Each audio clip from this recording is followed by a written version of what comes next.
மனுஷன் உழைச்சார். 5 வருஷம் கடுமையா உழைச்ச உள்ள பலன் அந்த நாமினி ஃபெசிலிட்டிஸ் மூலமா இன்னைக்கு நானே என் பொண்ணுங்களும் நல்லா வாழ்றதுக்கு அது முக்கியமான ஒரு காரணம்.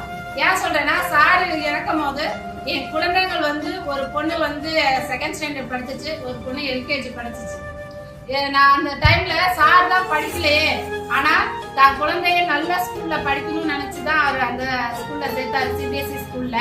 அவங்க என்ன கேட்டாங்கன்னா, மேடம் இனிமேல் எப்படி உங்களால ஃபீஸ் கட்ட முடியும் அப்படின்னாங்க.